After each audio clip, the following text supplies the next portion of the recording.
My mom had me at 44 years old, and they weren't planning to have any kids. They already had my brother and my sister. Surprisingly, they had a child. And my mom was asking the same question, like, God, why would you allow us to have a child? Well, she had a dream this child would be a pastor. I came out the womb, 3 years old. I was imitating being a preacher, so they were like, okay, that's kind of weird.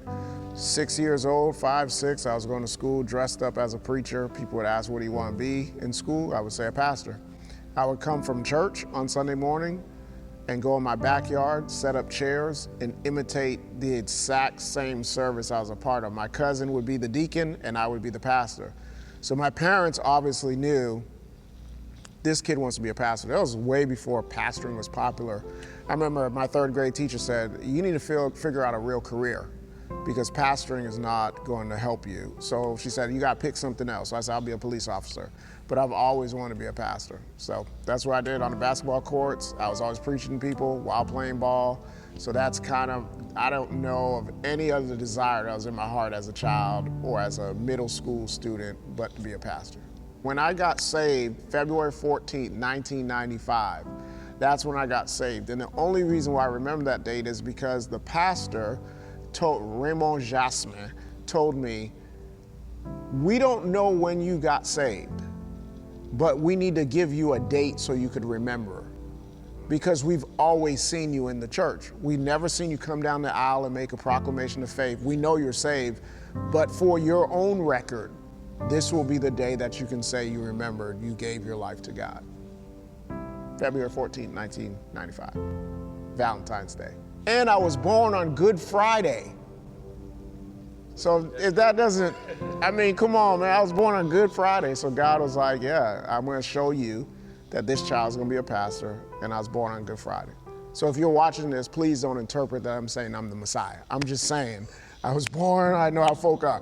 I was born on Good Friday, and so that's all I was wanting to be as a preacher.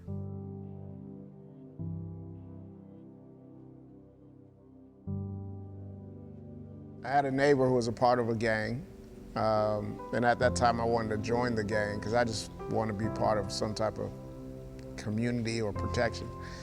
And he was like, I'm not gonna let you join. You're our preacher. They would smoke weed, black and mild, and they'd be like, we're not gonna let him smoke, he's our preacher. And their whole thing was like, do what God called you to do, you'll never have any problems. Anybody threaten you, let us know, we'll handle it. That's just how my life has always been. I've always had street people embrace me even though I wasn't them. I wasn't like them. I don't know a lot of the lingo that they do. They would always say like, he's green, but they knew like, yo, he's authentic. Like this is, we've seen him doing this on the basketball court. You know, we hear him speak at a young age. And so, yeah, I never got involved, never smoked a blunt. Even though I like the way black and mild smells, don't judge me, judge your mama. You know, I never smoked. I mean, but they protected me and ensured that I continued to do what God called me to do. And at that young age where you're influenced and you just want to kind of fit in, they wouldn't allow me to fit in.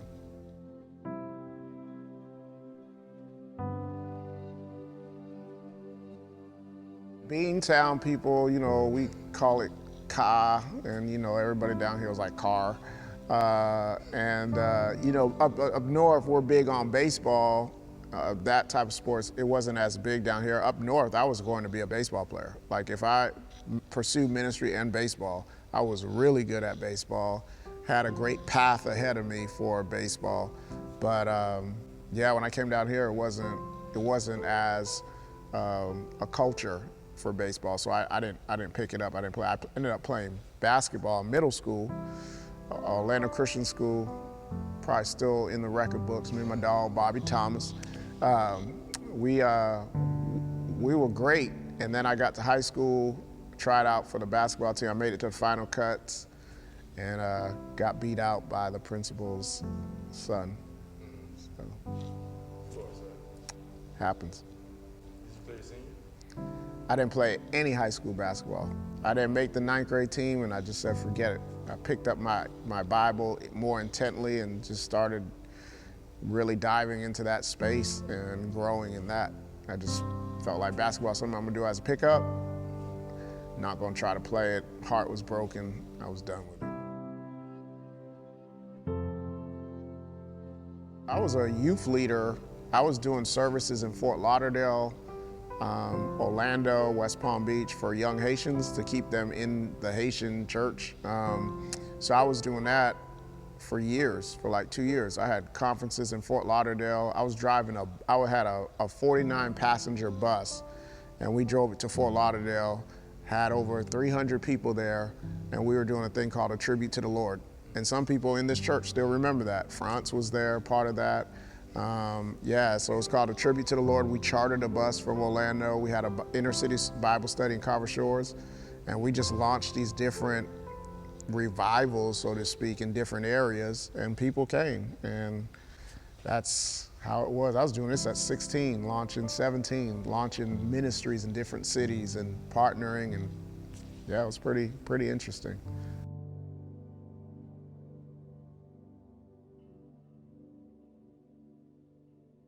So yeah, so when I started doing the bridge, I had an inner city Bible study in Carver Shores at my old Haitian church. They basically put me out.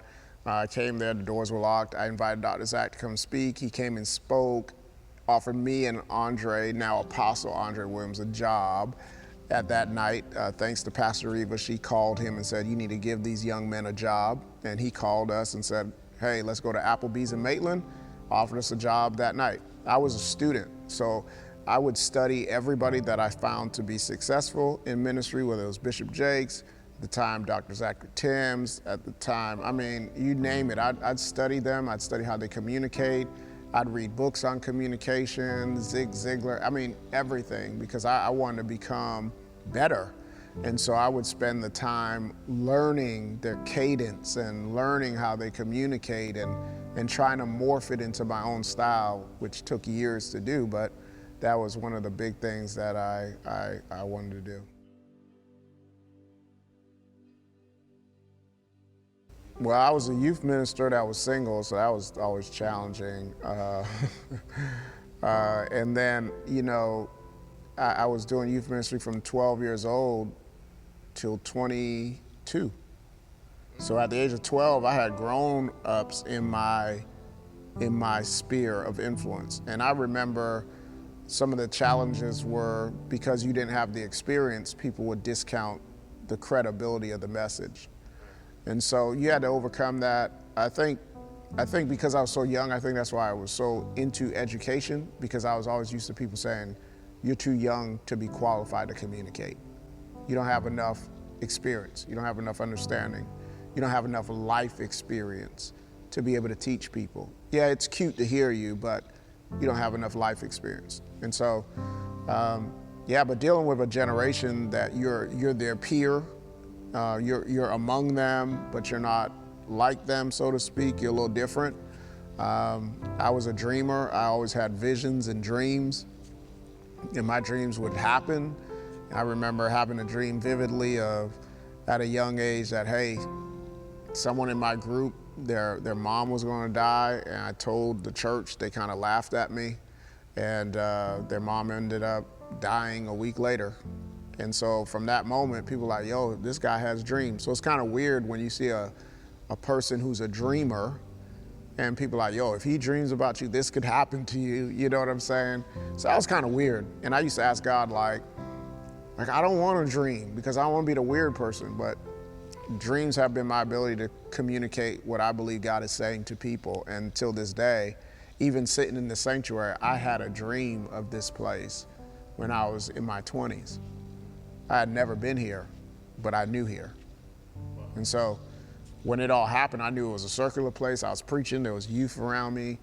So God's used my dreams to kind of give me a glimpse of future and people's lives.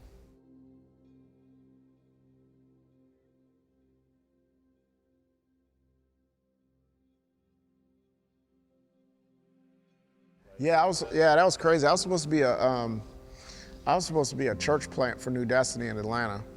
And then he ended up having his situation, and I decided, I don't want I don't want to stay here. Like originally when I got the job at New Destiny, my hope was like, yo, I'm gonna stay here for a year or two, learn how a ministry works, because I don't know anything about the administrative business side of ministry. I want to learn that, and I'm going to do my own thing. I ended up being there for 4 years, and it was a great 4 years. I learned a whole lot of things, amazing amount of growth. But when I left, it was a real step of faith, because I was like, yo, I was leaving $40,000 a year. I was leaving health insurance. I still was making $42,000 a year. I was leaving health insurance, and I was making side money from the church because I was doing their graphic design. So I was leaving another maybe $5,000-6,000 on the table. So I was leaving good money for a 23-year-old, and I went and got a job. Most people don't even know. I went and got a job at Enterprise, working full time, and then did real estate on the side to barely make what I was making at New Destiny. But when I left, he was cool in the regards to me saying like, I'm done, I want to start my own church. And he was like, well, how much do you need? I was like, I don't need anything. And he was like, why don't you need anything? That was dumb. It was just dumb. I said that because I was like, these words came out of my mouth. It was not my words, but I'm sure it was God inspired. I said, I need to know God for myself. You have been a type of God for me, and I need to know God for myself out there. That was the greatest thing that I ever did, because till that time, we were raising money from college kids, my friends Abner, I mean, all the different people that were giving their money, like the Cha-Chas, the Bettys, at that time Tamar, Colette, all of them helping out this infant church. Isaac Dupas, I mean, the whole list goes on. And they were helping us start this church with just a vision. And yeah, I didn't have a rule book, didn't know what I was doing. I just knew I loved people. I knew I had that down. And till this day, I'm still the guy that's like, yo, you MIA. So it's been 12 years later, multiple facilities, multiple buildings, multiple things have happened. In my opinion, I'm still that dude that's gonna be like, yo, I ain't seen you in a while. Yo, hit me up. Yeah, I've gotten those. Yeah. So my thing is like, when I started the church, January 13, 2008, we raised a whole bunch of money from friends. 2 men ended up giving me my first month's payment. Elder Jonathan, Brian DeCall, Terry Miller was big in helping us get our first 2 months on the ground. And I remember saying to the church, like, yo, when I get to the age of 55, we'll have 800 members and I'll be retiring. But that happened at 27. So in my mind, for me right now, anything that's happening for me is a bonus, because I thought I'd get here at 55. I'm 36. So now anything God does for me, that's why I'm like, yo, I'm so thankful, because everything else is a bonus. I thought, yo, at 55, we'll have 1,000 members, just getting to 1,000, and that was it. And so for me, everything else is bonus for me. So to be able to meet people, love people, talk to people online, whatever, anybody coming in these doors to hear me is a bonus.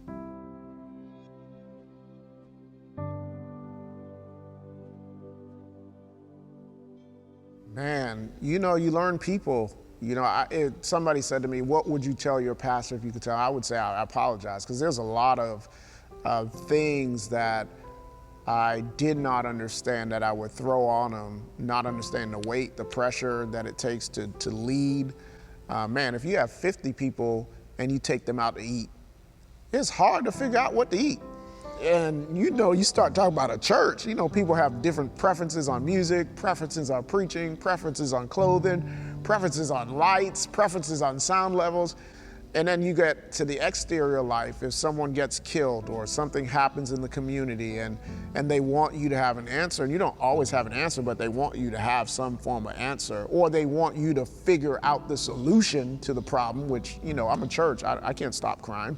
But what's the church gonna do? I don't know why people are killing people. I'm trying to figure it out myself. And then you trying to raise kids and learning how to raise kids. My wife was pregnant when we started church. Not a great idea to start a church. So I would go from work, get up at 5, go to work by 6:30, 6:45 in the morning, get home at 7, because I worked an hour away. I worked in Leesburg.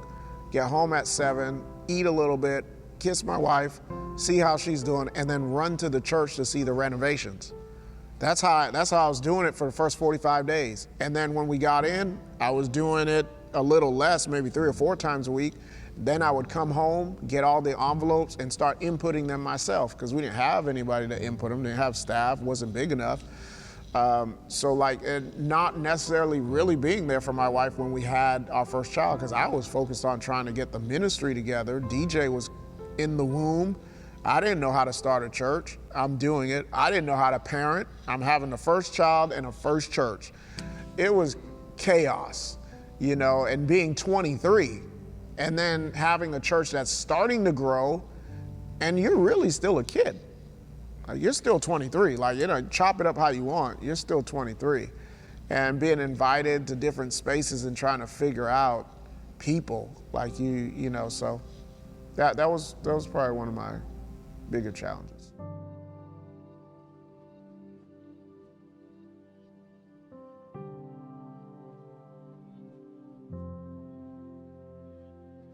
That's interesting to be ministering that young. Yeah, 23, still a baby.